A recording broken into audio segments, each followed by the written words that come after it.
Hello hello hello hello.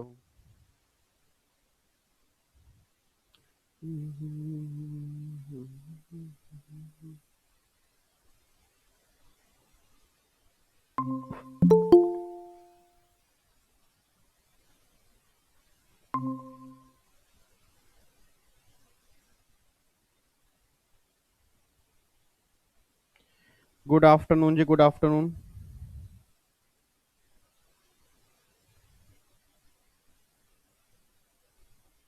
आवाज आ रही है गुड मेरी जी? आफ्टरनून या good afternoon sir. Good afternoon जी, गुड आफ्टरनून।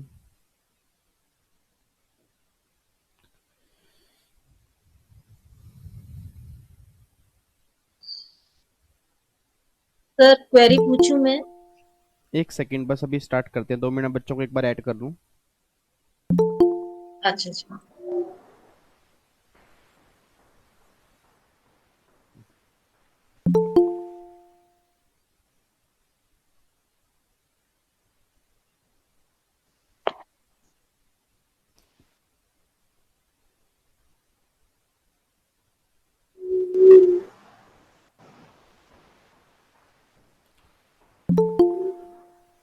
चलो जी, स्टार्ट करें फिर।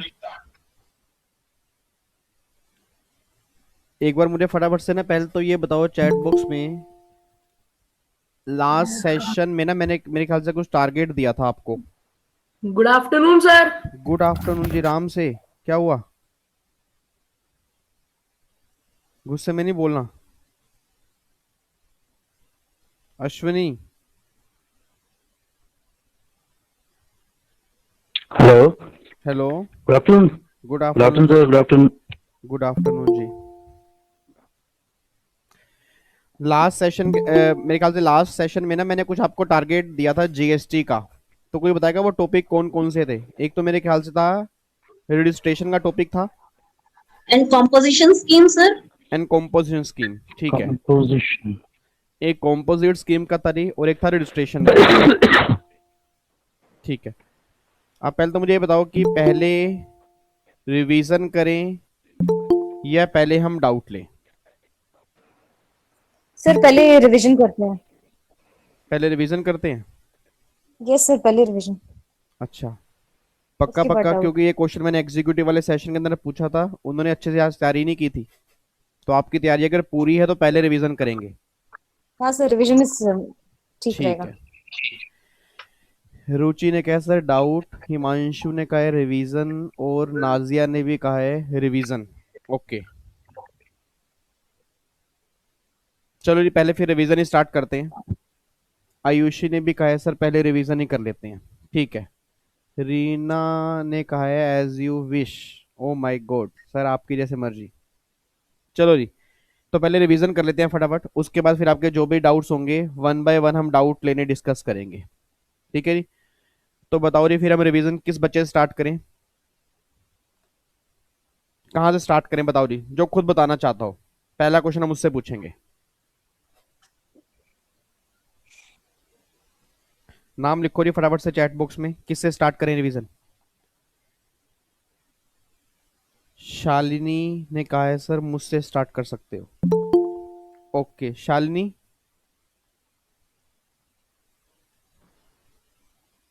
Hello sir. हेलो जी, गुड मॉर्निंग। सर 1 मिनट में बस हेडफोन लगा लेती हूँ। अच्छा, ठीक है जी।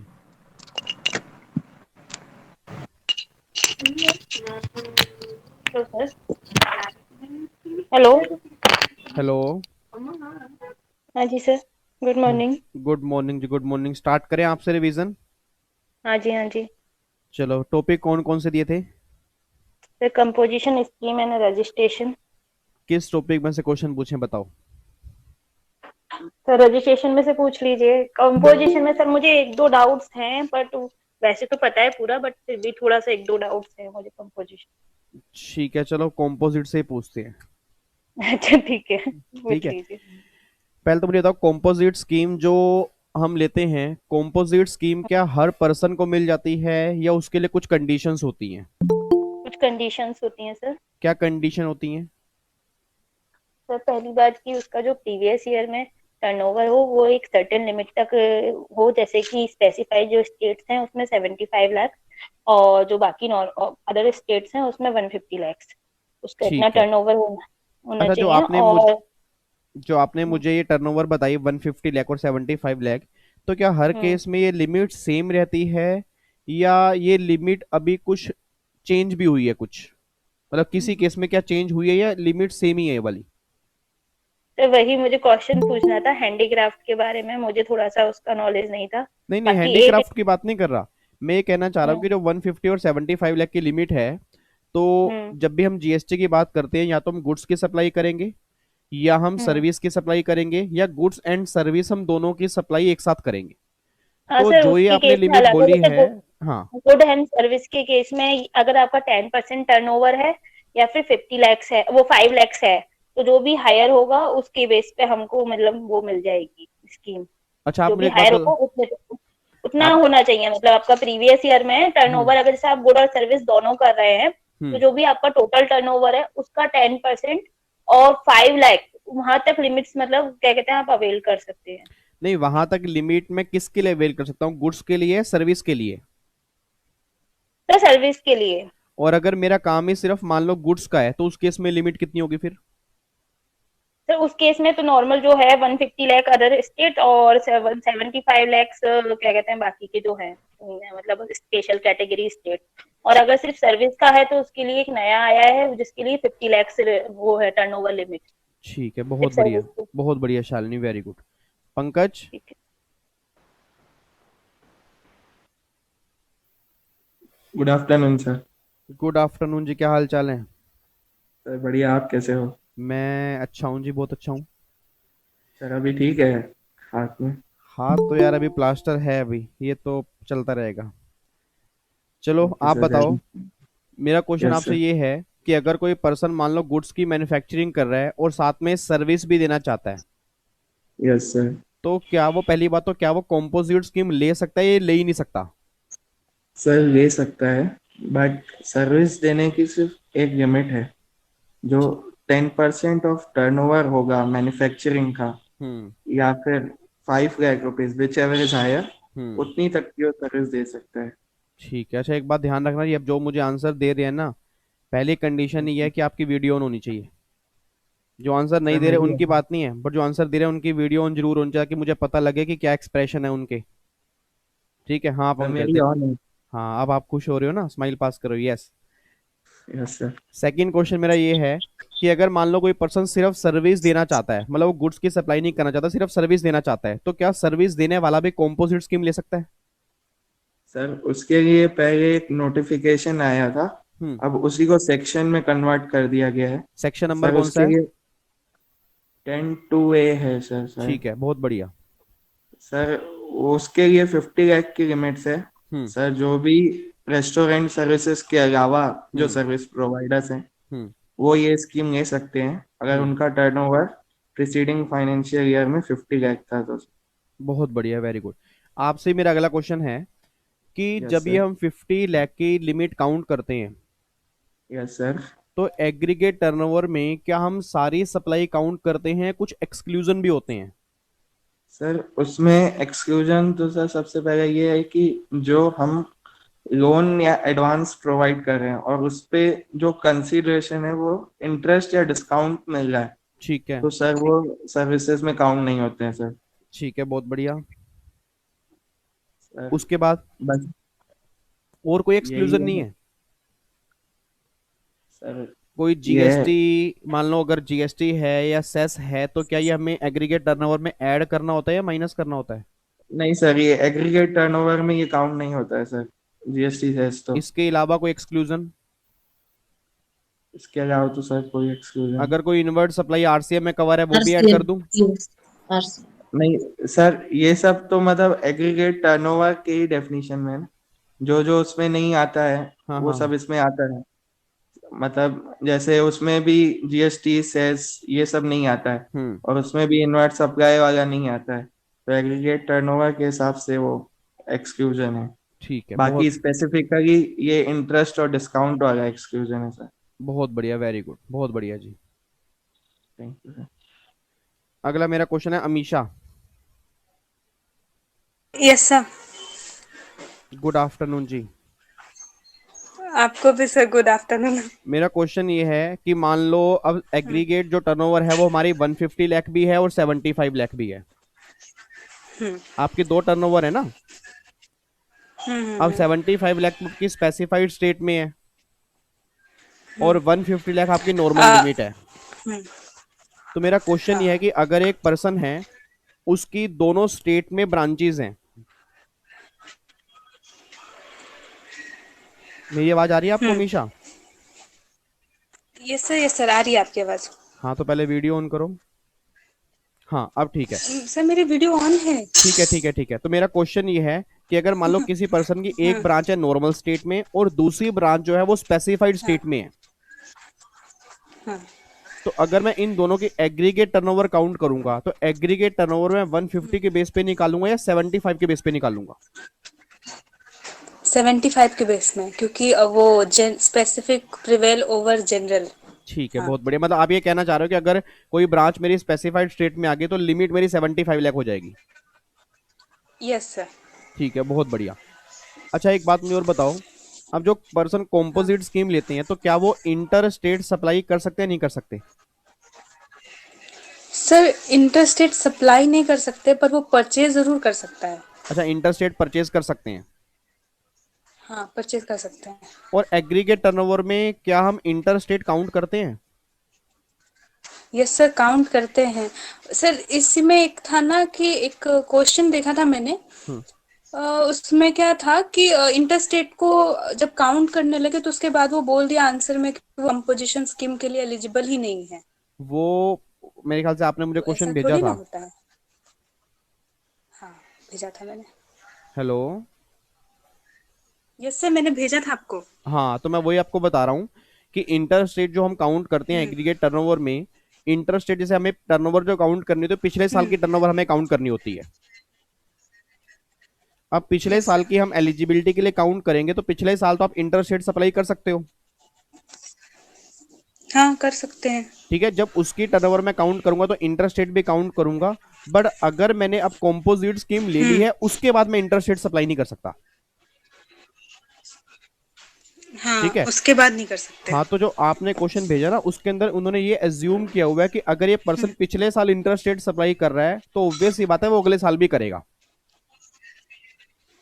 अच्छा तो सर क्वेश्चन का जब आंसर लिखना होगा तो क्या उसमें ऐसा एजम्पशन दे के लिखेंगे कि हाँ मैंने एज्यूम कर लिया कि वो बंदा पिछले साल कंपोजिशन लिया नहीं होगा? जब भी आप क्वेश्चन का आंसर लिख के आओगे तो आपको प्रीसीडिंग फाइनेंशियल ईयर की टर्नओवर लेनी होगी, उसमें इंटर स्टेट सप्लाई अगर दिया तो आप उसमें ऐड करोगे। अब ऐड करने के बाद लेट्स टेक एन एग्जांपल, आपकी टर्नओवर आ गई 140 लाख और लिमिट आपकी 150 लाख है, तो आपको देखने से क्या लग रहा है वो एलिजिबल है? तो हाँ। आप वहां पे लिख के आओगे कि ये पर्सन एलिजिबल तो है बट ये पर्सन जो है अब करंट ईयर में इंटर स्टेट सप्लाई नहीं कर सकता। हाँ। तो आपको ना वो क्लैरिफाई करके आना पड़ेगा, क्योंकि अगर आप क्लैरिफाई नहीं करके आओगे ना तो एग्जामिनर के माइंड में क्या जाएगा कि अगर मैंने पिछले साल इंटर स्टेट सप्लाई दी है तो ऑब्वियस ही बात है ये पर्सन इंटर स्टेट सप्लाई करता है। हाँ। और अगर वो इंटर स्टेट सप्लाई करता है तो कॉम्पोजिट स्कीम लेने के बाद वो इंटर स्टेट सप्लाई कर ही नहीं सकता। तो आपको वो क्लैरिफाई करके आना पड़ेगा अपनी तरफ से, चाहे वो वर्किंग नोट्स के अंदर लिख के आओ चाहे वो आंसर के साथ ही आप लिख के आ जाओ। ठीक है। ठीक है अमीशा? Yes sir. और कोई क्वेश्चन सर? मैं आपके बाद दोबारा वापिस आऊंगा। ठीक है सर। अगला मेरा क्वेश्चन है कविता से। कविता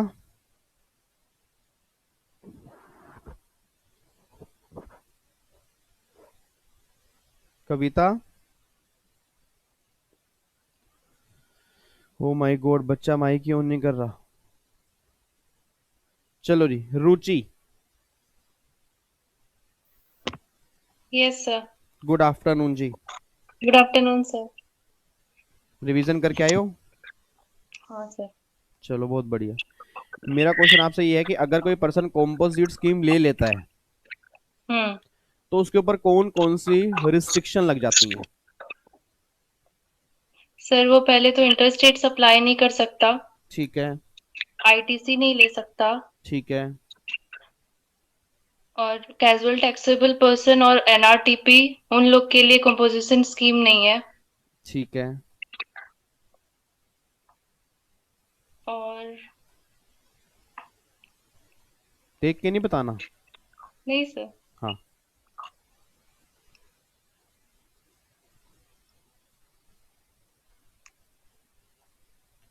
आपने 3 बातें बोली हैं, 3 में से 2 सही हैं, 1 गलत है।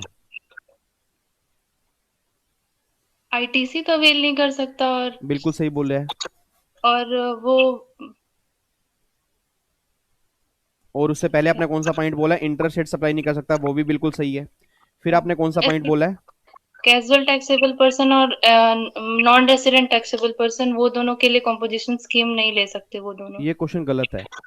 मैंने क्वेश्चन आपसे ये पूछा है कि अगर कोई पर्सन कॉम्पोजिट स्कीम ले रहा है उस पे क्या रिस्ट्रिक्शन है। मैं ये नहीं पूछ रहा कि कौन नहीं ले सकता। ठीक है ना? तो आपने 2 पॉइंट अभी तक सही बताए हैं। और बताओ जी, और कॉम्पोजिट स्कीम लेने के बाद और क्या क्या रिस्ट्रिक्शन मुझे फॉलो करनी पड़ेंगी? क्या मैं टैक्स इनवॉइस इशू कर सकता हूँ? नहीं सर, टैक्स इनवॉइस नहीं कर सकते, बिल ऑफ सप्लाई इशू कर सकते हैं। ठीक है, और कोई रिस्ट्रिक्शन?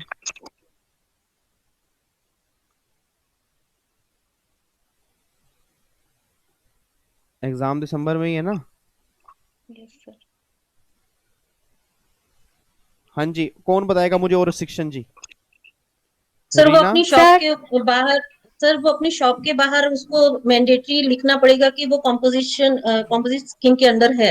ठीक है, और और हाँ सर, बिल ऑफ सप्लाई के ऊपर भी उसको मेंशन करना पड़ेगा कि वो ये स्कीम के अंदर है।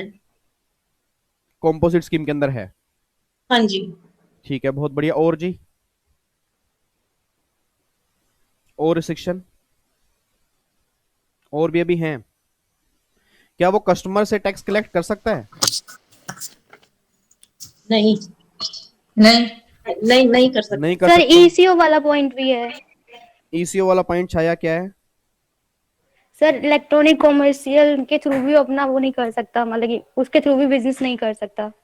ठीक है, वो तो चलो हाँ ठीक है, हाँ ये भी सही है। और बताओ जी। सर और उसी में लिखवाया था। हाँ, और पिछले कोई? साल वो मैन्युफैक्चरिंग क्या ऑफ चीज है? गुड्स की, पिछले साल वो पति की जो आपने बताया था ना, पान मसाला और इसकी मैन्युफैक्चरिंग नहीं कर सकता। उसकी लिमिट 20 लाख तक है क्या? नहीं नहीं, एरिएशन वाटर, वो तो रजिस्ट्रेशन है। पान मसाला, वो तो रजिस्ट्रेशन है। वो 20 लाख नहीं, तक इसमें भी है। नहीं, इसमें पॉइंट है जो रीना जी बीच में बोल रहे हैं कि वो 20 लाख की लिमिट है, वो तो रजिस्ट्रेशन की लिमिट है। मैं यहाँ पे एक बात कहना चाह रहा हूँ कि अगर कोई पर्सन इनकी मैन्युफैक्चरिंग कर रहे हैं, वो कॉम्पोजिट स्कीम ले ही नहीं सकते। बुक्स ऑफ अकाउंट्स वाला भी पॉइंट है। अकाउंट्स वाला कौन सा? बुक्स ऑफ अकाउंट्स वाला हाँ, कि मेंटेन नहीं कर। बुक्स ऑफ अकाउंट्स मेंटेन नहीं, कब मेंटेन करने पड़ेंगे? जीएसटीआर 4 का भी पॉइंट है सर। पहले एनुअली था, पहले क्वार्टरली था, अब एनुअली करना है। अब एनुअली हो गया, बिल्कुल सही बात है। 1/4/19 से अमेंडमेंट आया है लेटेस्ट अभी। बिल्कुल बिल्कुल, जीएसटीआर 4 फाइल करनी पड़ेगी, जो पहले क्वार्टरली थी अब वो एनुअली फाइल करनी पड़ेगी। बट पेमेंट है ना, पेमेंट अभी भी क्वार्टरली करनी है। क्वार्टरली करनी पड़ेगी। और कॉम्पोजिट वालों को 9 पेमेंट अभी भी क्वार्टरली करनी है। रिटर्न जो फाइल करनी है वो अब एनुअली फाइल करनी है। इट मींस अब एनुअल 2 रिटर्न हो गई, एक जीएसटीआर 4 और एक जीएसटीआर 9 है। 9 है। हाँ सर। ठीक है जी, चलो जी। अब मेरा क्वेश्चन मैं दोबारा से किसी बच्चे पर आना चाहता हूं, और मैं किसके पास आऊं जी? भाग्यश्री।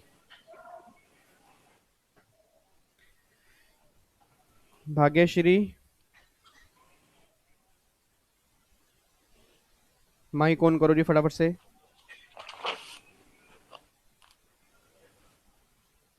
बच्चा माइक ऑन नहीं कर रहा। Himanshu. Yes sir. Good afternoon. Good afternoon sir. क्या हाल चाल है? सब बढ़िया एकदम। बढ़िया एकदम। आप चलो कैसे सर? मैं भी बहुत अच्छा हूँ जी। अच्छा, मुझे एक आंसर दो। अगर मान लो मुझे कॉम्पोजिट स्कीम से बाहर आना है, हाँ सर, तो उस कॉम्पोजिट स्कीम से बाहर आने के कौन कौन से तरीके हैं, और उस केस में कौन कौन से फॉर्म मुझे भरने पड़ेंगे? एक तो मेरा टर्नओवर एक्सपीर हो गया स्पेशल लिमिट से, क्या चीज है? तो हमको बढ़ाना पड़ेगा। और टर्नओवर में इंक्रीज हो गया स्पेशल लिमिट से। अच्छा, टर्नओवर इंक्रीज हो गया, ठीक है। हाँ ठीक है। या फिर मेरे को भी इंटरेस्ट से सप्लाई करनी है। ठीक। सेकंड क्या तो बोला फिर आपने? मुझे इंटर स्टेट टैक्सेबल सप्लाई करनी होगी अगर, अच्छा, इंटरस्टेट तो सप्लाई मुझे करनी है। तो मुझे बाहर आना पड़ेगा, हम्म या फिर मैं अगर कोई सीटीपी हूँ या एनआरटीपी हो जाऊँ होता हूँ अगर, हम्म तो फिर मुझे मुझे स्कीम नहीं मिलेगा, उससे बाहर आना पड़ेगा। ठीक है। या फिर अपने को कोई ऐसी सर्विस देनी जो कंपनी स्कीम है, ऐसे फॉर एग्जाम्पल कोई ऐसा है जो आरसीएम में कवर है, आरसीएम में कवर है। ऐसी कोई सर्विस ले रहा हूँ जो जिसको आरसीएम एप्लीकेबल होता है, उसमें भी फिर मैं कंपनी स्कीम ले सकता। नहीं नहीं, मैं ये नहीं कह रहा कॉम्पोजिट स्कीम आप नहीं, किस में नहीं ले सकते। मेरा क्वेश्चन ये है, मैं कॉम्पोजिट स्कीम ले ली है। हिमांशु मेरी बात सुन रहे हो? हाँ सर। मेरा क्वेश्चन हिमांशु ये है कि अगर मैंने कॉम्पोजिट स्कीम ले ली है, उसको मैं विड्रॉ करना चाहता हूँ। हाँ सर। तो विड्रॉ करने के कौन कौन से तरीके हैं? एक तो आपने बोल दिया कि अगर मान लो लिमिट क्रॉस हो गई तो मैं विड्रॉ हो जाऊं, मेरा ऑटोमेटिकली विड्रॉ हो जाएगी। हाँ सर। दूसरा मेरा क्वेश्चन ये है कि अगर मान लो कॉम्पोजिट स्कीम ले रहा हूं और अभी टर्नओवर 150 लाख क्रॉस नहीं हुई। हाँ सर। मैं अपनी मर्जी से ही स्कीम छोड़ना चाहता हूं, तो क्या मैं स्कीम छोड़ सकता हूं? यस सर, छोड़ सकते हैं अपन, वॉलंटरी कर सकते हैं। अच्छा, अगर मान लो मैंने कोई कंडीशन फॉलो नहीं की, हाँ सर, मान लो मैंने कॉम्पोजिट स्कीम ले ली, ठीक है, और बीच में ही इंटरस्टेट सप्लाई करना स्टार्ट कर दी। हाँ सर। तो मैंने इट मींस कंडीशन ब्रेक कर दी। Yes sir. तो भी मैं तभी मैं कॉम्पोजिट स्कीम से बाहर आने की कोशिश, मतलब बाहर आ जाऊंगा। Yes sir. मेरा बस क्वेश्चन ये है कि ये 3 केस आपके सामने आ रहे हैं। पहला केस तो लिमिट क्रॉस हो गई। हाँ। दूसरा केस लिमिट क्रॉस नहीं हुई, आप अपनी मर्जी से बाहर आना चाहते हो। सर। तीसरा केस ये है कि अगर आपने कोई कंडीशन ब्रेक कर दी है, डिपार्टमेंट आपको बाहर निकाल रहा है। Yes sir. तो इन तीनों केस में अगर आपको बाहर आना है तो कौन कौन से फॉर्म नंबर आपको भरने पड़ेंगे? फर्स्ट केस में तो जो वॉलंटरी वाला है उसमें तो आएगा अपना आरडी 015 करना पड़ेगा, सीएमपी 04 करना पड़ेगा। सीएमपी 04 सर, कौन सी पढ़े कुछ पढ़े वो सब। अगर मेरी लिमिट क्रॉस हो रही है तो उस केस में सीएमपी 04 जाएगा? नहीं सर, उस केस में नहीं। उस केस में कौन सा उसमें जाएगा? तो अपने को आरडी 015 करना पड़ेगा रजिस्ट्रेशन के लिए। आरईजी 01 फाइल करना पड़ेगा? मुझे कॉम्पोजिट स्कीम लेनी नहीं है नालायक, मुझे छोड़नी है। सीएमपी 4 सर मैं बोलूं? GST CMP sir. पायल आप बताओ। Hello sir. हाँ जी, अगर मेरी लिमिट क्रॉस हो रही है तो उस केस में कौन सा फॉर्म नंबर है? अगर मेरी लिमिट क्रॉस हो रही है तो अगर मुझे सेल्फ विड्रॉल करना है तो मैं सीएमपी 4 फाइल करूंगी, सीएमपी 04। और अगर डिपार्टमेंट मुझे मेरा कैंसिल कर रहा है कॉम्पोजिट स्कीम से तो डिपार्टमेंट मुझे शो कॉज नोटिस इश्यू करेगा सीएमपी 5 में, जिसका मुझे विद इन 15 डेज रिप्लाई देना होगा सीएमपी 6 में। अगर डिपार्टमेंट सेटिस्फाई होता है मेरे रिप्लाई से तो मुझे कॉम्पोजिट स्कीम से नहीं निकालेगा, अदरवाइज वो with in 30 days order pass कर देगा सीएमपी 7 में। बहुत बढ़िया, very good Payal. Thank you sir. अच्छा, अब एक बात, रुचि। Yes sir. आप मुझे बताओ कि इन्होंने बोला सीएमपी 4, 5 और 6। हाँ, 5, 6, 7। हाँ, 5, 6, 7। एक सीएमपी 08 भी फॉर्म नंबर होता है। सीएमपी 08 देख के नहीं बताना, बस बाकी सब कुछ सही है। सर पेमेंट का सीएमपी 08 पेमेंट हिमांशु नालायक, मैंने आपसे पूछा है सर। याद नहीं है सर। फॉर्म नंबर याद नहीं है? नहीं सर, ये 08 वाला याद नहीं आ रहा। अच्छा, 1, 2, 3 किसके हैं फिर? 08 याद नहीं है तो 1, 2, 3 किसके हैं? सर फॉर्म नंबर से बहुत कंफ्यूजन हो रहा है, तो एक्चुअली करने तो पड़ेंगे ना, 20 दिन आपके पास बचे हैं देखो। और अभी तो मैंने एक फॉर्म नंबर की लिस्ट भी अलग से बना के डाल दी थी ताकि आपको सारे फॉर्म नंबर एक जगह मिल जाएं। हाँ सर, अच्छे से करो फॉर्म नंबर, ठीक है? और अभी भी 20 दिन बचे हैं, डेली कोशिश करो उसको याद करने की। हाँ सर। छाया ने बोला कि सर मैं आपको बताऊंगी। छाया बताओ, आप बताओ। आपकी आवाज नहीं आ रही, आपने माइक बंद किया हुआ है। Sir good morning sir, sorry good afternoon. Good afternoon sir. GST CMP 1 जो होता है वो तब होता है जब हम पहले से ही एक स्कीम, पहली मतलब पुरानी वाली एग्जिस्टिंग स्कीम में है, अब हम नई स्कीम में आना चाहते हैं, तो हम जीएसटी सीएमपी 1 फाइल करेंगे और उसके साथ ही हम एक मिनट, उसके साथ हम जीएसटी सीएमपी 2 भी फाइल कर देंगे, जिसमें हम सारी डिटेल दे देंगे कि हम इंटरेस्टेड सप्लाई नहीं करेंगे और क्या कहते हैं टर्नओवर हमारा इससे आगे नहीं जाएगा, ये सब हम उसमें फिल कर देंगे। 03 ना, और 03 सर उसका है। 03 किसका है? विधि ने बोला, मैं बताऊंगा। सर, विधि, हाँ जी। 003 ना, जब हम क्या कहते हैं, 1 सेकेंड, विधि आप बताओ।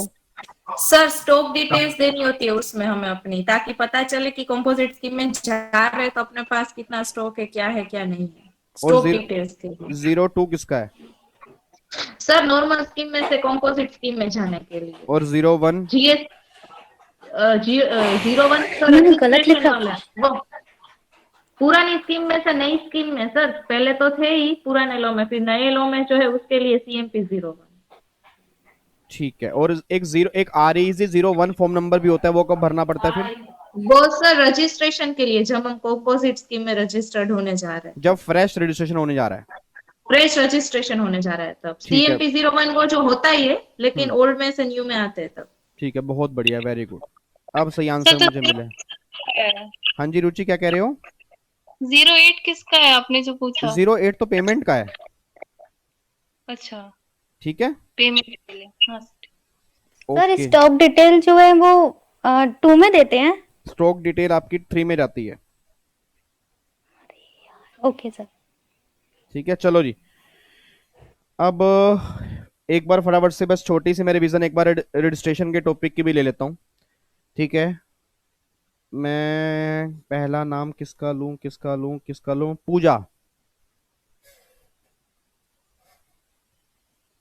पूजा।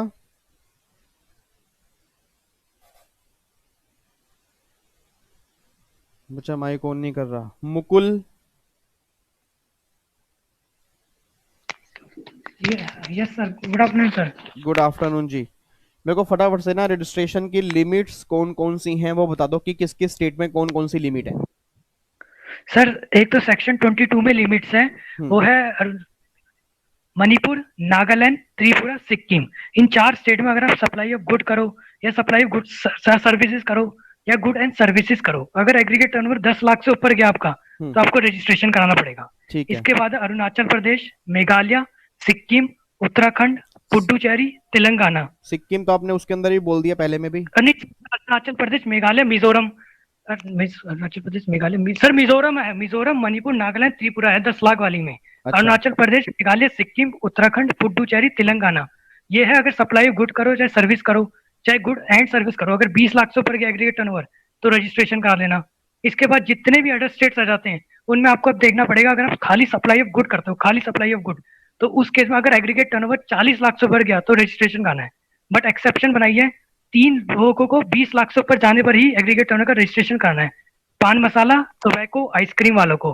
उसके बाद अगर आप खाली सप्लाई सर्विस करते हो, supply of good and service करते हो, अगर एग्रीगेट टर्नओवर 10 लाख से ऊपर गया आपका, 20 लाख से ऊपर गया तो रजिस्ट्रेशन कराना है।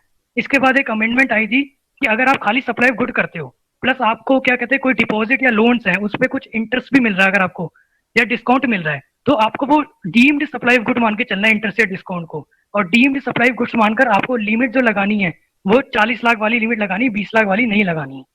ठीक है, बहुत बढ़िया, वेरी गुड। अच्छा एक बात बताओ, जो आपने भी कहा कि अमेंडमेंट आई है इंटरेस्ट और डिस्काउंट वाली, तो अगर मैं गुड्स का सप्लायर हूं और साथ में सर्विस भी है इंटरेस्ट और डिस्काउंट वाली, तो गवर्नमेंट ने कहा था कि आप उसको गुड्स का ही सप्लायर मानोगे, सर्विस नहीं मानोगे।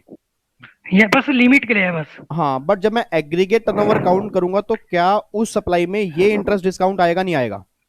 सर आएगा, वो वहां पे आएगा, बस ये लिमिट के लिए नहीं है। लिमिट के लिए सप्लाई गुड मानना है, बाकी सबके लिए सर्विस ही माना जाएगा ये। बहुत बढ़िया, वेरी गुड। ऐसा मैं इसलिए बता रहा हूँ क्योंकि जब कॉम्पोजिट स्कीम के एग्रीगेट टर्नओवर लेते हो ना, तो उसमें इंटरेस्ट और डिस्काउंट को एक्सक्लूड करते हैं।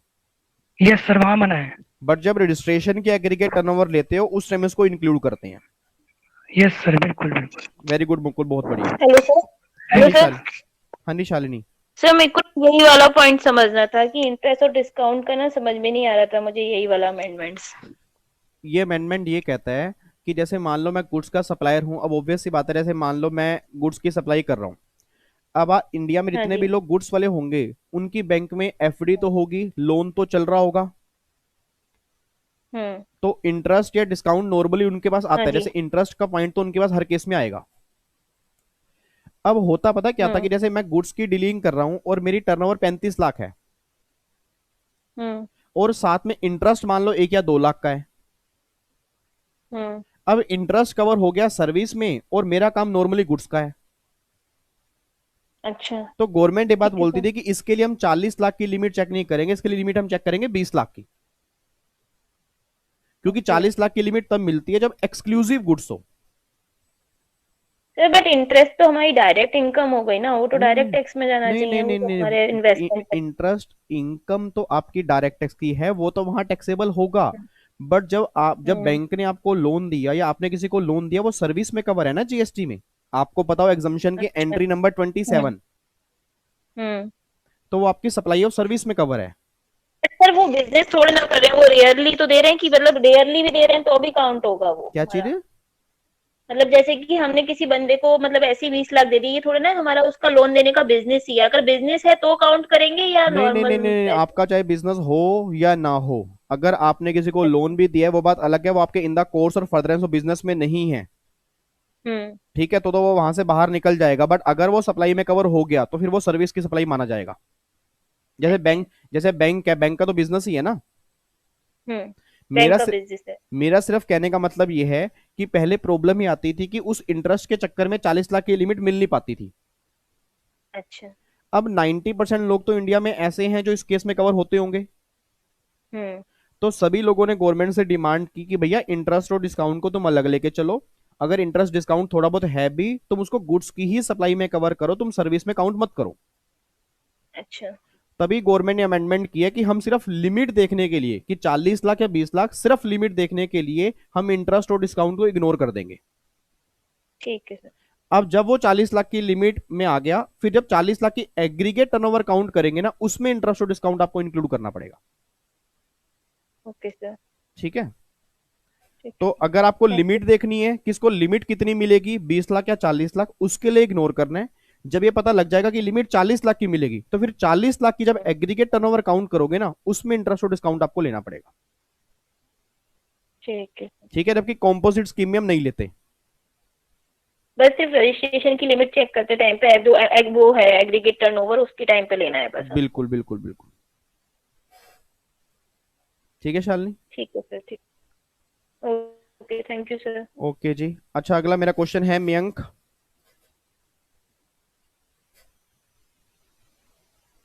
मयंक, बच्चा लेफ्ट ही कर गया। बच्चा कह रहा है चलो जी काम ही खत्म, नालायक।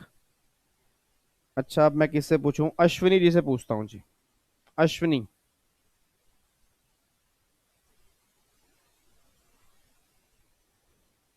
अश्विनी। हेलो। हाँ जी, बताओगे? हाँ जी, बताइए बताइए। मेरा क्वेश्चन जी ये हाँ, है बताइए। कि मेरा क्वेश्चन ये है कि ऐसे कौन कौन से पर्सन हैं जो रजिस्ट्रेशन करवाने के लायबल नहीं है? सर एक तो जो 100% करता है। आपकी आवाज कट रही है। हेलो। हाँ जी हाँ जी। आवाज सर? हाँ, अब आ रही है। जी, एक तो जो 100% आरसीएम में कवर होता है, ठीक है, जो आरसीएम की सप्लाई करता है। ठीक है। एक है जिसका जो सेक्शन 22 में ही लाइबल नहीं है, जिसका टर्नओवर ही क्रॉस नहीं हो पा रहा है। ठीक है। अच्छा, एक बात मुझे बताओ, अश्विनी ने ना पहला पॉइंट मुझे बोला है और मेरा पूरे सब बच्चों से डाउट है जी, मेरे डाउट को ध्यान सुनना। अश्विनी ने पहला पॉइंट मुझसे बोला है कि सर जो 100% आरसीएम में कवर है। अश्विनी, मैं क्वेश्चन पूछ रहा हूं क्योंकि आपने एक पहला पॉइंट बोला ना, तो उससे मेरे को डाउट आ गया। सर आवाज नहीं आ रही। हाँ, मेरा क्वेश्चन ये है। मेरी आवाज आ रही है? एक बार थम्स अप दिखा दो जी। ओके, मेरा क्वेश्चन बस ये है कि अश्विनी ने भी बोला कि सर अगर 100% आरसीएम में कोई कवर है ना, तो उस केस में उसको रजिस्ट्रेशन करवाने के लायबल नहीं है। बट जब मैं सेक्शन 24 में जाता हूं तो वहां पे लिखा हुआ है कि आरसीएम वाले केस में मैंडेटरी है। तो इन जिसको दोनों पे के अंदर करना फर्क है, क्या है? हाँ हाँ, रीना आप बताओ। जिसको पे करना है आरसीएम सर, उसको करवाना मैंडेटरी है। अच्छा, तो मतलब जो सेक्शन 20 जो रिसिपिएंट है, जो सेक्शन 24 है वो सप्लायर के लिए है या रेसिपिएंट के लिए है? रिसिपिएंट के लिए सर, आरसीएम में रिसिपिएंट के लिए रहेगा ना। हाँ, और 23 में फिर किसके लिए है? सप्लायर 23 में जो उन्होंने वो जो बोला सप्लायर है, 23 सर। हाँ वेरी गुड, बहुत बढ़िया। जो सप्लायर है, जो सप्लायर गुड्स की सप्लाई, बहुत बढ़िया। इट मींस 23, ध्यान रखना, 23 सप्लायर के लिए है, 24 रेसिपिएंट के लिए है। ठीक है जी, चलो। Yes sir. Ruchi, yes sir. अब अश्विनी ने मुझे 2 पॉइंट बताए थे। एक हेलो। तो उन्होंने कहा था 100% आरसीएम वाला, और एक हाँ उन्होंने जी, मुझे बता- कहा था कि सेकंड पॉइंट उन्होंने मुझे कौन सा बताया था? जो 22 सेक्शन में, सेक्शन 22 में कवर नहीं है। हाँ, अब बैलेंस 2-3 पॉइंट आप मुझे बताओ, अब अगले कौन से? सर एग्रीकल्चरिस्ट है कवर सर। हाँ, और उसके बाद अगर कोई हैंडीक्राफ्ट गुड का सप्लाई कर रहा है, कोई कैजुअल टैक्सेबल पर्सन, उनका है सर। लेकिन अगर ये सीटीपी वाला जो पॉइंट है, इसमें मेरे को कंफ्यूजन था कि इसमें वो लिमिट है क्या सर, 10 लाख और 20 लाख? हाँ, यस यस, अगर वो हैंडीक्राफ्ट गुड्स है तो 10 लाख और 20 लाख की लिमिट लगेगी, अदरवाइज कोई लिमिट नहीं है। हाँ, उसके बाद सर कोई ये 93 वाला तो बोल दिया ना। और क्या है? और एक बात मुझे और बताओ, जो 40 लाख मैंने अभी लिमिट बताई है गुड्स वाले केस में, यस सर, तो जो ये 40 लाख की लिमिट है वो 22 में है या 23 में है? सर 23 में है ना। 23, बट अगर आपने देखा हो, इस 22 बार में। जो अमेंडमेंट आई है ना, इस बार जो अमेंडमेंट आई है, यस सर। वहां पे सेक्शन 22 को भी पावर दे दी गई है 40 लाख की लिमिट की। अच्छा। बट अमेंडमेंट क्लास अगर आपने सुनी है, उसके अंदर मैंने कहा है कि अभी कोई नोटिफिकेशन वहां नहीं आई है। हाँ हाँ हाँ। तो अभी जो 40 लाख वाली नोटिफिकेशन है ना, वो है भी 23 के अंदर ही, ठीक है। Yes, sir. बट 22 के पास भी पावर आ चुकी है कि वो 40 लाख की लिमिट दिखा सकते हैं। अच्छा, ठीक है। यस। अब मेरा अमीशा से क्वेश्चन है। अमीशा, सर। मेरा क्वेश्चन ये है कि जो एनआर और कैजुअल टैक्सेबल पर्सन होते हैं, हाँ। तो इनको रजिस्ट्रेशन जो होता है, क्या वो परमानेंट मिलता है या इसकी एक वैलिडिटी टाइम पीरियड होता है? 90 डेज का सर, और एक्सटेंशन मिल सकता है 90 डेज का। और बहुत बढ़िया। और अगर कोई नॉर्मल पर्सन है, उसके केस में क्या होता है? उसके केस में परमानेंट है, जब तक वो चाहे या फिर प्रॉपर ऑफिसर जब तक उसको रिवोक ना कर दे। बहुत बढ़िया, वेरी गुड, बहुत बढ़िया। अच्छा, रजिस्ट्रेशन सर्टिफिकेट, कोई बोलेगा रजिस्ट्रेशन सर्टिफिकेट किस फॉर्म के अंदर मिलता है? GSTR 16 या 6? 6 और एप्लीकेशन एप्लीकेशन तो नॉर्मल की GSTR 1। GSTR 01, बहुत बढ़िया, वेरी गुड जी, बहुत बढ़िया। अच्छा, एक पॉइंट मुझे बस अब एक क्वेश्चन और पूछना है, फिर मैं आपके डाउट्स पे आऊंगा। कविता,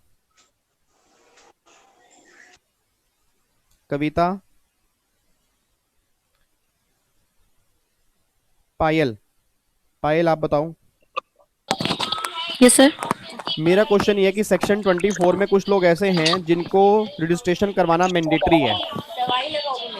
यस सर। कोई 6 लोग बता दो जिनको करवाना मैंडेटरी है।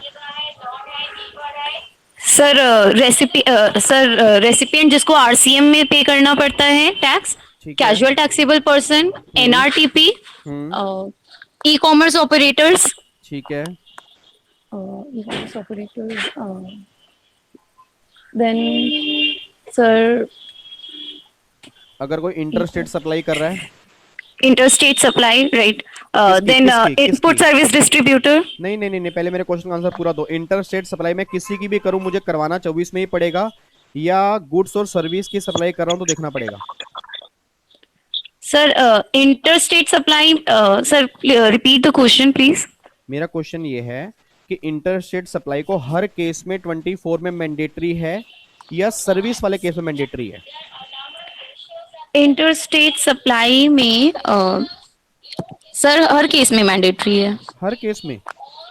Yes sir. सर गुड्स के केस में अगर उसका टर्नओवर लिमिट क्रॉस करते हैं तब करवाना होगा, और सर्विस के केस में हमेशा मैंडेटरी है। यस, यही मेरा क्वेश्चन था। और बताओ। And sir input service distributor, then OIDAR service provider. बहुत बढ़िया, बस एक और बता दो मुझे कोई भी। TDS TCS कुछ था ऐसा? हाँ, yes sir, the person who is required to collect tax at source and the person who is required to deduct TDS. बहुत बढ़िया जी, very good Payal. Thank you sir. चलो इधर सुना ध्यान से, ठीक है। अब एक तो आपके फॉर्म नंबर आ गए रजिस्ट्रेशन के, वो आपने जरूर एक बार देखने हैं, ठीक है। वो फॉर्म नंबर तो आपको याद करने पड़ेंगे अब, क्योंकि लिस्ट मैंने आपको पूरी बना के दे दी है। अच्छा, अब एक सेकंड गिफ्ट, एक तो अपनी पहले ऑडियो बंद करो फटाफट से अपनी, फिर मैं आपको एक गिफ्ट दूंगा आज। और अपनी वीडियो ऑन कर लो, बच्चा कह रहा है ओ माय गॉड क्या गिफ्ट मिलेगा। चलो जी, मैं आपको, आप सभी को, इवन जितने बच्चे सामने बैठे हैं उनको तो है ही है, और यूट्यूब के जो बच्चे उनको भी है। सेकेंड गिफ्ट आपको मैं देने जा रहा हूं कि जो जीएसटी के इंपॉर्टेंट टॉपिक्स एंड सेक्शंस है ना, उसकी लिस्ट भी मैंने तैयार कर ली है, ठीक है थैंक जी? You sir. तो जीएसटी के इनकम टैक्स के मैंने कल परसों डाल दिए थे बना के, और कल मैंने बैठ के जीएसटी की भी तैयार कर ली है, तो उसको भी मैं टेलीग्राम चैनल पे डाल दूंगा शाम तक, ठीक है। आपको मैं एक बार दिखा देता हूं, अगर आपको यहाँ पे लिस्ट दिख रही है मैंने तैयार कैसे की है। लिस्ट आपको दिख रही है जी? दिख रही है। हाँ ठीक है, तो यहाँ पे ना देखो मैंने टॉपिक वाइज डाले हैं, एक बार मैं थोड़ा सा आपको दिखा रहा हूँ कि देखो यहाँ पे टॉपिक 1 है। अब टॉपिक 1 में कौन कौन से मोस्ट इंपोर्टेंट टॉपिक है मैंने यहाँ पे लिखे हैं, और वो रेलिवेंट किसके लिए मैंने यहाँ पे लिखे हैं। अब प्लीज एक बार ना समझ लेना इसको पढ़ना कैसे है। जहां मैंने लिखा है रेलिवेंट फॉर ऑल, इसका मतलब ये है कि old syllabus, new syllabus, professional सबके लिए, इवन एग्जीक्यूटिव वाले बच्चों के लिए भी है। और जहां पे सिर्फ मैंने यहाँ देखो ना, एक आपको दिख रहा होगा सीएस प्रोफेशनल, दिख रहा है बीच में लिखा हुआ है सीएस प्रोफेशनल, ठीक है। ऐसे ही मैंने बीच बीच में ना यहाँ पे लिखा हुआ है ओनली फॉर सीएस प्रोफेशनल, तो जहां लिखा है ओनली फॉर सीएस प्रोफेशनल तो इट मींस वो सिर्फ आपके लिए है, ओके। और बाकी जो, मतलब ये मान के चलो कि ये जो आपको मैं 10 पेज दे रहा हूं ना, ये 10 के 10 पेज आपके लिए तो है ही है, ठीक है। बट अगर कोई आपका कोई छोटा दोस्त होगा एग्जीक्यूटिव वाला, उसको ये बोल देना कि जहां प्रोफेशनल लिखा है वो उसको नहीं पढ़ना, बाकी सब उसके लिए भी है, ठीक है। तो ये लिस्ट जो मैंने पूरी तैयार की है, इट मींस चाहे वो न्यू सिलेबस का बच्चा हो, चाहे वो ओल्ड का बच्चा हो, यहाँ पे मैंने साइड में लिखा हुआ है कि वो सबके लिए एप्लीकेबल है। और जहां जहां लिखा है आपको मैं दिखा देता हूं, देखो यहाँ पे लिखा है मैंने ये ब्रैकेट में ओनली फॉर सीएस प्रोफेशनल, तो ये वाला कॉन्सेप्ट सिर्फ प्रोफेशनल के बच्चों के लिए, एग्जीक्यूटिव के बच्चों के लिए नहीं है। और जहां मैंने लिखा है ऑल, तो वो सबके लिए एप्लीकेबल है, ठीक है। तो जितने भी इंपॉर्टेंट टॉपिक थे ना, टोटल ये सारे के सारे मैंने तैयार कर लिए कल बैठ के, तो इसको आपने जरूर एक बार पढ़ना है। अब जो भी आपकी लास्ट रिवीजन होगी ना, वो सारे के सारे इस बेस पे करना कि इसमें जो भी टॉपिक होंगे ना, कोई भी सिंगल टॉपिक आपका मिस नहीं होना चाहिए, ठीक है। और मैं इतनी एश्योरिटी दे सकता हूं कि जो आपने अगर ये टॉपिक अच्छे से कर लिए, तो कम से कम आप ये मान के चलो कि 70 to 80% पेपर जो होगा इस लिस्ट में से आपको देखने को मिल जाएगा। ये मोस्ट इंपॉर्टेंट है, ठीक है। ये आज तक जितने पेपर हुए हैं उसको मैंने एनालाइज करके देखा है, ठीक है। चाहे वो सीए के हैं, चाहे वो सीएस के हैं, तो मुझे लगता है कि ये टॉपिक अगर आप अच्छे से कर लोगे, इससे बाहर से पेपर बहुत कम आएगा। मैं ये नहीं कह रहा कि इससे बाहर से आएगा ही नहीं, करना आपको सारा है, बट ये टॉपिक स्किप नहीं होने चाहिए बस, ठीक है ना। क्योंकि सीएमए के लिए भी इम्पोर्टेंट है। हाँ, वो भी फॉलो कर सकते हैं, कोई दिक्कत नहीं है, क्योंकि जीएसटी के प्रोविजन सब में सेम है ना। हाँ जी सर, ठीक है, तो वो भी फॉलो कर सकते हैं। सर अगर टाइम मिलेगा आपको तो कस्टम के भी डाल दीजिएगा प्लीज। कोशिश पूरी करूंगा जी, बिल्कुल जी, ओके, ठीक है। चलो सर, आपकी कस्टम की रिवीजन वीडियो बहुत मस्त थी, एससीएमए के लिए भी बहुत बेनिफिशियल रही हमारी। Thank you so much, thank you. चलो ये फटाफट से एक बार ऐसा करो, अब मेरे पास अभी 15 मिनट है, आज तो 15 मिनट है और कल मेरा पूरा 1 घंटा है। कल भी हमारा डाउट सेशन है ना, कल तो सिर्फ हम डाउट सेशन ही लेंगे, क्योंकि कल हमारा टारगेट है ना, टारगेट आज हमारा ये हो गया रिवीजन, कल हमारा पूरा 1-1.5 घंटे का डाउट सेशन ही है। तो आज जो 15-20 मिनट है उसके अंदर फटाफट से जितने बच्चे हो सकते हैं मैं डाउट ले लेता हूँ। सबसे पहला डाउट रुचि, हाँ जी। हाँ सर, जैसे नेट लायबिलिटी ऑफ जीएसटी निकालेंगे, तो मैंने बुक फॉलो किया था आपका, तो उसमें वो दिया हुआ है रेवेन्यू वाला पॉइंट, जो रेवेन्यू हम लोग कैलकुलेट करते हैं अलग से कि गवर्नमेंट को कितना रेवेन्यू जा रहा है किस स्टेट से, तो वो वाला सर थोड़ा कंफ्यूजन है, और वो करना है, मतलब करना तो है लेकिन नहीं। जब भी आप नेट जीएसटी लायबिलिटी निकालोगे तो आपको लास्ट में ये बिल्कुल नहीं लिख के आना कि सेंट्रल गवर्नमेंट के इतने रुपए हैं और स्टेट गवर्नमेंट के इतने रुपए हैं, वो सिर्फ क्लास में समझाने के लिए है, अच्छा, नहीं आपके बुक में दिया हुआ था तो वही मैं देख रही थी तो हाँ, वो सिर्फ ना समझाने के लिए है, आपको सिर्फ ये देख के आना है कि नेट जीएसटी लाइबिलिटी हमें टोटल कितनी देनी है। अच्छा अच्छा, हाँ सर। और एक है, जैसे आरसीएम का जो सर अमेंडमेंट है इस बारी, वो थोड़ा मेरे को नहीं समझ आ रहा था, बिकॉज पहले भी आपने जो कराया था वो भी मतलब सेम ही, मेरे को लगा कि सेम ही है, लेकिन एक पॉइंट में कंफ्यूजन हो रहा था कि जो मोटर व्हीकल है कि अदर देन बॉडी कॉर्पोरेट होना चाहिए, और वो बॉडी कॉर्पोरेट को दे रहा है सर्विस मोटर व्हीकल की, तो उसमें गुड पैसेंजर्स मतलब हाँ गुड्स वाला पॉइंट हटा दिया गया है हाँ, क्या? अब सिर्फ पैसेंजर है। अच्छा, अब सिर्फ पैसेंजर है। जी जी, हाँ सर, ठीक है सर। ठीक है रुचि। उसके बाद सेकंड डाउट है रीना, आप। हेलो। हाँ जी। हाँ सर मेरा ये प्रैक्टिस मैनुअल है ना जो इनकम टैक्स का जो आईसीएसई ने डाला है, उसमें टैक्स प्लानिंग का मैं कल कर रही थी, उसमें एचआरए का एक क्वेश्चन है सर। तो एचआरए में उन्होंने जो सैलरी कैलकुलेट करते हैं उसमें बोनस भी इंक्लूड किया हुआ है। नहीं आएगा। हाँ वही सर, वही मेरा डाउट था, उन्होंने वो भी इंक्लूड किया हुआ है। तो और बल्कि नीचे उन्होंने नोट लिखा हुआ है कि सैलरी काउंट करने के लिए बोनस भी इंक्लूड करना है, बट उन्होंने किया हुआ है। बोनस नहीं इंक्लूड करना है, नोट में दिया हुआ है, वो दिया हुआ है, और फिर जबकि ऊपर उन्होंने इंक्लूड लिया किया हुआ हुआ है है। सर। नहीं, गलत है। बोनस नहीं आएगा। बोनस RFA में आता के है। अंदर आता है, एचआरए में नहीं आता हाँ कभी। जी, हाँ सर जी, ठीक है। ठीक है, थैंक ओके जी। अश्विनी, आपका क्या डाउट है सैलरी में? हाँ जी सर। हाँ जी सर, ये जो अपना ग्रेजुएटी वाला जो पॉइंट है इसमें एक तो होता है जो कि ग्रेजुएटी एक्ट को कवर करता है, तो उसके लिए हम सैलरी लेते हैं, basic salary plus DA under term plus non under term all DA. इसमें कमीशन ऑफ सेल नहीं आता ना? नहीं, कमीशन नहीं आता। कमीशन आएगा आपको जो ग्रेजुएटी एक्ट कवर नहीं करता है, basic salary plus DA under term plus commission on sale. हाँ, अगर आप ग्रेजुएटी एक्ट में कवर नहीं हो तो सैलरी का मतलब होता है बेसिक प्लस में डीए ओटोए वाला under the terms of employment वाला, ठीक है, प्लस में कमीशन टर्नओवर वाला, अगर आप ग्रेजुएटी एक्ट में कवर नहीं हो। टर्नओवर वाला। और अगर कवर हो तो सिर्फ बेसिक प्लस में डीए टोटल वाला। टोटल वाला। सर एक और डाउट है सर इसमें मेरे को, ये भी ग्रेजुएटी और इससे रिलेटेड है, इनकैशमेंट अपॉन लीव। जैसे कि सपोज किसी एम्प्लॉय का इंक्रीमेंट जो है वो 1 जुलाई 19 को लग गया और वो 1 जनवरी 2020 को रिटायर हो रहा है, और हमें 10 मंथ की बैक सैलरी उसकी कैलकुलेट करनी है, तो जब से इंक्रीमेंट लगा क्या जुलाई वाले मंथ को भी हम इंक्लूड करेंगे या अगस्त से उसका इंक्रीमेंट इंक्लूड करके चलेंगे? इंक्रीमेंट कब से? 1 जुलाई से हुआ है। 1 जुलाई से लगा है, क्योंकि सैलरी तो उसको उसकी अगस्त में मिलेगी। नहीं मिलेगी इंक्रीमेंट तो जुलाई से हो गया ना। जी हाँ, तो जुलाई की भी सैलरी बढ़ी हुई लेंगे।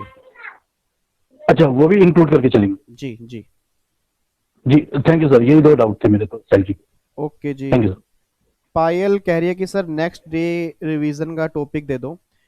चलो जी, फटाफट से एक बार पहले टॉपिक टारगेट ले लो अपना। अब आपके आज हमारा फ्राइडे है, तो नेक्स्ट फ्राइडे का टारगेट ले लो जी।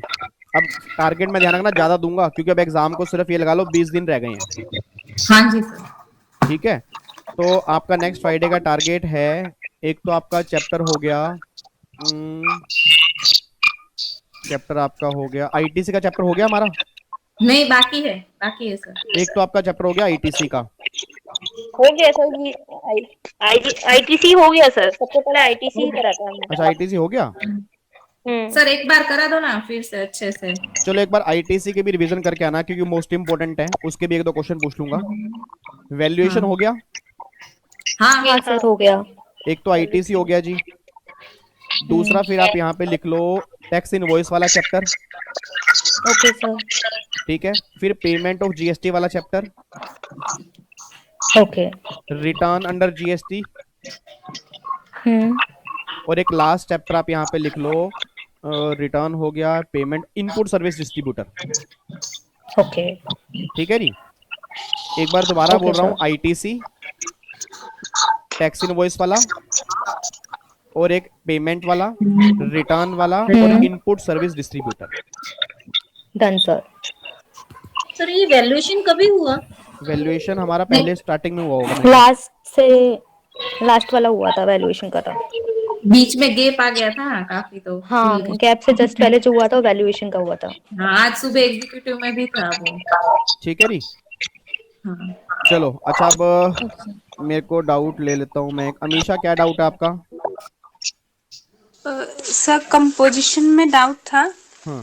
सर जो ये पान मसाला और एरिएटेड वाटर और टोबैको और आइसक्रीम जो है वो सिर्फ मैन्युफैक्चरिंग के लिए है या फिर ट्रेडिंग के लिए भी है सर? सिर्फ मैन्युफैक्चरिंग। अच्छा, तो एक और डाउट है सर, अगर मेरा आरसीएम का केस है और मैं कंपोजिशन स्कीम में हूँ और मुझे कोई गुड्स आया तो मुझे तो जीएसटी गवर्नमेंट को देनी है, तो सर उसमें रेट जो मेरा जो जीएसटी रहेगा वो मैं अपने पॉकेट से दूंगी या फिर अपने सप्लायर से लूंगी जीएसटी का पैसा? मतलब जो सप्लायर ने आपको सप्लाई की है, हाँ, और आपने कॉम्पोजिट स्कीम ली हुई है, हाँ, हाँ, तो जीएसटी तो आप अपनी जेब से ही पे करोगे ना। रेसिपिएंट तो अपनी जेब से ही पे करता है। तो सर वो सप्लायर से मैं पैसा नहीं लूंगी जीएसटी का? नहीं नहीं नहीं, सप्लायर से क्यों लोगे? बल्कि सप्लायर जीएसटी रिसीवर से लेता है जब रिस्पॉन्सिबिलिटी सप्लायर की होती है। जब सप्लायर की रिस्पॉन्सिबिलिटी ही नहीं है तो वैसे भी रिस्पॉन्सिबिलिटी आपकी ही थी, बर्डन तो आपकी जेब पे आना था। यहाँ पे बर्डन भी आपकी जेब पे आएगा और गवर्नमेंट को पेमेंट भी आपको ही करनी पड़ेगी। अच्छा सर, एक और था इसी में ही। सर ट्रेडिंग और मैन्युफैक्चरिंग में कंपोजिशन स्कीम में ही सर जो रेट एग्रीगेट टर्नओवर निकालते हैं, क्या दोनों में कुछ डिफरेंट है टर्नओवर निकालने के लिए? पिछले साल जब निकालते हो तब कोई डिफरेंट नहीं है, बट करंट ईयर में जब टैक्स लेते हो तो ट्रेडर के लिए हम टैक्सेबल लेते हैं और मैन्युफैक्चरर के लिए एग्रीगेट लेते हैं। अच्छा, बस यही था सर, थैंक यू। ठीक है जी। रीना का एक कोई क्वेश्चन? हाँ सर, मेरा क्वेश्चन है ये डाइवर्जन ऑफ इनकम और एप्लीकेशन ऑफ इनकम। सर मेरे को थोड़ा समझना। डाइवर्जन ऑफ इनकम का मतलब तो ये होता है कि अगर आप अपनी इनकम डाइवर्ट कर रहे हो, फॉर एग्जांपल क्लबिंग। जब हम इनकम टैक्स में कॉन्सेप्ट है क्लबिंग ऑफ इनकम का। मान लो मैंने अपनी इनकम फादर को ट्रांसफर की, मदर को ट्रांसफर की, माइनर को की, तो ये डाइवर्जन है। अच्छा। अब इसका हम यूज क्यों करते हैं? टैक्स ऑब्वियस बात है, टैक्स अवॉइडेंस के लिए, टैक्स प्लानिंग के लिए। ऐसे ही एप्लीकेशन ऑफ इनकम का मतलब ये होता है कि आप अपनी इनकम को अप्लाई कहाँ कर रहे हो। फॉर एग्जाम्पल जैसे मान लो मैं किसी कंपनी में काम कर रहा हूँ, वहां से मेरी सैलरी बनती है 3 लाख रुपए पर एनम। मैंने बोला ये सैलरी ना सारी की सारी एक ट्रस्ट को डोनेट कर देना। अब गवर्नमेंट ये बात कहते हैं कि अगर तुमने अपनी सैलरी सरेंडर कर दी है ना तो उस सरेंडर सैलरी पर टैक्स चार्ज नहीं होगा। ठीक है। और एक होता है आपका फोरगिवन of salary, foregoing of salary. Foregoing का मतलब क्या होता है कि अगर सैलरी ड्यू हो चुकी है उसके बाद आप सैलरी किसी को दोगे, उसको बोलते हैं एप्लीकेशन ऑफ इनकम। अच्छा। ठीक है। तो डाइवर्जन और एप्लीकेशन में फर्क क्या होता है? डाइवर्जन मींस आपने अपनी इनकम किसी को डाइवर्ट कर दी, और एप्लीकेशन मींस क्या होता है कि एक पैसा ड्यू हो चुका है उसके बाद आपने उस इनकम कहीं अप्लाई कर दिया। अच्छा सर, सैलरी में आपने सिखाया था ये, अच्छा वही चीज है ये? हाँ हाँ, वही वही वही वही। अच्छा अच्छा, okay, thank you sir. Okay जी। दिशा का एक मेरा डाउट है रजिस्ट्रेशन के समय। दिशा, क्या डाउट है आपको? Hello sir. हाँ जी। हाँ सर, आपने वो स्टूडेंट दरबार में वो जो प्रैक्टिस सम्स कराए थे आईसीएसआई के, तो उसमें एक सम में मेरे को डाउट है, तो मैं स्क्रीन शेयर करके आपको सम बता सकती हूँ? हाँ जी, दिखाओ। हाँ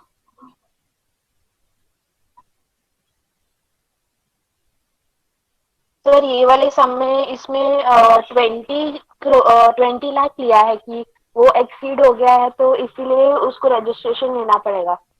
हाँ बट अब यहाँ पे ना लिमिट, अब यहाँ पे लिमिट 40 लाख की हो गई है। ओके सर, तो यहाँ पे फिर अभी उसको रजिस्ट्रेशन नहीं लेना पड़ेगा ना, अगर 40 लाख क्रॉस होगा तो ही? हाँ हाँ, नहीं लेना पड़ेगा क्योंकि ना क्वेश्चन ये 17-18 का है और अब हमारा चल रहा है 19-20। ठीक है। हाँ सर, बट आपने जब भी उसमें कराया था तो आपने भी वैसे ही बोला था, तो इसीलिए मेरे को कंफ्यूजन हो गया थोड़ा। हाँ कि हाँ, 20 लाख की आएगा। हाँ, वैसे लिमिट 20 लाख की ही थी उस टाइम, बट अब यहाँ पे 40 लाख की लिमिट हो चुकी है क्योंकि वो एक्सक्लूसिव सप्लायर ऑफ गुड्स है, इसीलिए ना सर? जी जी जी। Okay okay sir, thank you. Okay जी। मुकुल, क्या डाउट है आपका? सर मुझे एक बात पूछनी थी, जो सेक्शन 29 था रजिस्ट्रेशन ऑफ सर्टिफिकेट कैंसिल करने का, सर वहां पे पहले तो एक पॉइंट ये हुआ करता था कि जो कंपोजिशन सप्लायर है अगर वो लगातार 3 वॉलंटरी रिटर्न फाइल नहीं करता तो कैंसिल कर देता था रजिस्ट्रेशन पीओ। सर अब तो वॉलंटरी रजिस्ट्रेशन जाती है, तो सॉरी क्वार्टरली रजिस्ट्रेशन जाती तो है नहीं, तो अब क्या यहाँ पे एनुअली लिख दें या 3 लिखे ही ना? नहीं, आप लिख के मत आओ वहां पे, लिख के नहीं आया पॉइंट ये? नहीं पॉइंट आप मतलब जो ये 3 महीने वाला पॉइंट है अब वहां पे लिख के मत आओ। अच्छा अच्छा, तो हाँ। मतलब खाली ये स्टेट्स में वो रिटर्न लिख के आ जाए बस खाली? हाँ बस आप रिटर्न के बारे में लिखाओ बस। ठीक है। और सर एक ये पूछना था कि जो export without payment of tax और आफ्टर पेमेंट ऑफ टैक्स होता है, ये बता दीजिए। यार ये ना कस्टम का एक सेक्शन 18 और 19 है। एक्सपोर्ट देखो, एक होता है एक्सपोर्ट के अंदर क्या होता है कि पहले हम पेमेंट कर देते हैं, बाद में हमें रिफंड मिलता है। Yes sir. और एक में क्या होता है कि हमें पेमेंट करनी नहीं होती। Yes sir, yes sir. तो दो ट्रीटमेंट होते हैं, पैसा वापस लेने का एक्सपोर्ट में।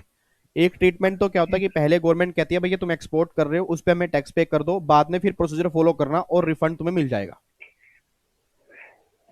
तो सर ये रिफंड के लिए नॉर्मल वैसी एप्लीकेशन फॉर्म नंबर जाता, क्योंकि आईसीएसआई के जो मॉड्यूल है उनमें तो फॉर्म नंबर बता रखे काफी ज्यादा उन्होंने।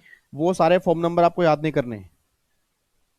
तो सर खाली तो रिफंड के लिए RFD 1 ही जाने नॉर्मल भेज देगा सर? RFD 1 होगा, फिर उसके बाद सेंक्शन आएगा उसका, जो आपके वो एक तो एप्लीकेशन फॉर्म नंबर याद कर लो, एक रिफंड किस ऑर्डर किस फॉर्म के अंदर आता है वो याद कर लो, एक्नॉलेजमेंट किस फॉर्म में आती है वो याद कर लो। बस ये 3 से 4 5 फॉर्म नंबर हैं जो आपको मेनली याद करने हैं। ऐसा नहीं है कि आपको सारे फॉर्म नंबर याद करने हैं वहां पे। तो सर ये दोनों के लिए सेम जो दोनों है आफ्टर पेमेंट या विदाउट, दोनों के लिए सेम ही होंगे फॉर्म नहीं, नंबर? नहीं, एक बिफोर में तो आपको रिफंड मिलेगा ही ना, वहां तो आपको टैक्स की पेमेंट हाँ। नहीं करनी। Yes sir, yes sir. Refund तो आपको मिलेगा तब जब पहले आप टैक्स पे कर चुके हो, फिर आप रिफंड लोगे। Yes sir. तो वहां पे प्रोसीजर आपका सेम लगेगा वो वाला। ओके ओके ओके, ठीक है। Okay sir. तो सर एप्लीकेशन का और ऑर्डर ऑफ किसमें आता है, रिफंड और एक्नॉलेजमेंट फॉर्म? हाँ यस। ठीक है sir, thank you sir. Okay जी। विधि ने बोला सर मंडे टू ट्यूसडे में क्या होगा आपका लेक्चर और लाइव और any topic discussion? Monday Tuesday Wednesday को आपकी नॉर्मल डिस्कशन होगी। अगर आपके कोई डाउट्स है आप उसको उसमें पूछोगे। जो हमारे रिवीजन क्लास होंगी और जो हमारे डाउट सेशन होंगे वो फ्राइडे सैटरडे संडे होंगे। Okay sir. हाँ जी सर, कल ही ले लीजिए ना सर, इतना टाइम कहाँ है अभी, 20 डेज से कुछ दिन पहले से फर्स्ट पेपर का तैयारी भी करना है, तो ये तो रिवीजन है, ये तो फटाफट हो ही जाएगी। कल ये सारे टॉपिक ले लूं?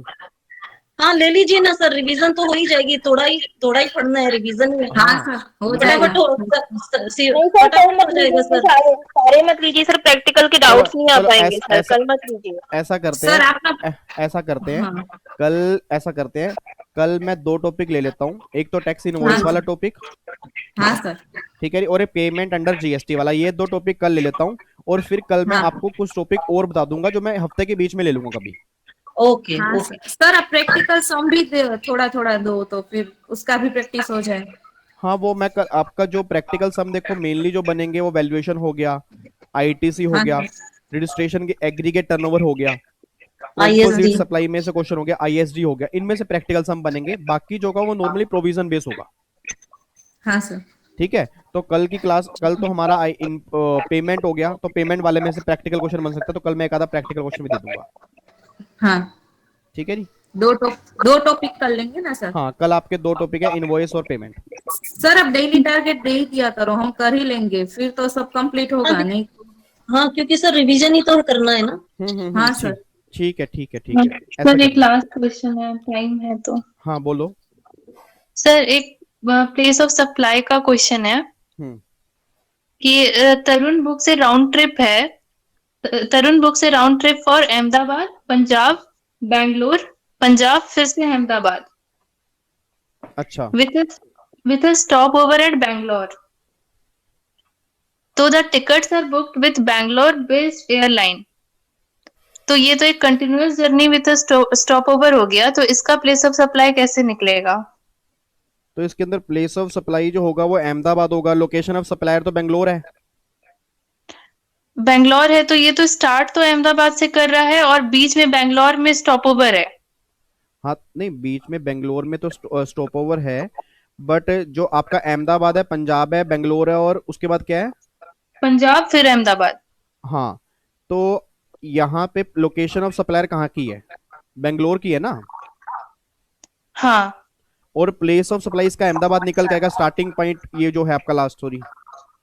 अच्छा तो ये आपका लोकेशन ऑफ सप्लायर बेंगलोर हो गई और प्लेस ऑफ सप्लाई हो गई अहमदाबाद, तो ये इंटर स्टेट सप्लाई होगी। ठीक है तो इस केस में आपका आईजीएसटी लग जाएगा। सर, तो यहाँ पे 2 केस दिया हुआ है। हम्म। दिया हुआ है for the first leg the place of supply would be Ahmedabad हाँ, and location of supply is Bangalore. अब दूसरा देखो ना, एक स्टॉप ओवर बीच में आ गया ना, हाँ तो उसका पीओएस तो आपका लगा गया। अच्छा अब जो दूसरा लेग आपका है, तो उसमें जो प्लेस ऑफ सप्लाई होगा वो बेंगलोर हो जाएगा। हाँ और लोकेशन ऑफ सप्लायर भी आपकी बेंगलोर है। हाँ तो उस केस में फिर लगेगा सीजीएसटी और एसजीएसटी। अच्छा, तो जहाँ पे स्टॉप ओवर है वहां से देखना है फिर कि कहाँ से जी जी लोकेशन है और यस क्या है। यस अच्छा अच्छा ठीक है सर। ठीक है, चलो जी, फिर बाकी मुलाकात करेंगे कल। सर, एक छोटा सा छोटी सी प्रॉब्लम थी सर, बस छोटा हाँ जी, सा बात। बोलो। सर, जो ना आपके जीएसटी के प्रैक्टिकल हैं सर, वो मुझे स्टूडेंट दरबार में मैंने देखा तो मुझे सिर्फ उसके दिख रहे थे, इनकम टैक्स के, उसमें जो भी हेडिंग्स लग रही है नहीं प्रोफेशनल नहीं के, नहीं मैं नहीं सारे नहीं, स्टार्टिंग में काफी सारे हमने जीएसटी के क्वेश्चंस किए हैं। सर वो एग्जीक्यूटिव वाली प्लेलिस्ट में है क्या? नहीं, प्रोफेशनल 24 से स्टार्ट है सर, 24 से स्टार्ट है।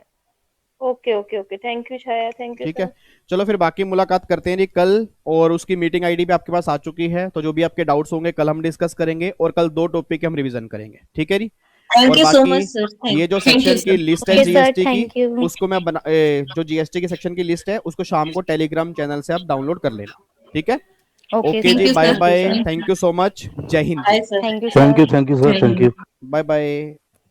Bye thank you bye. Sir.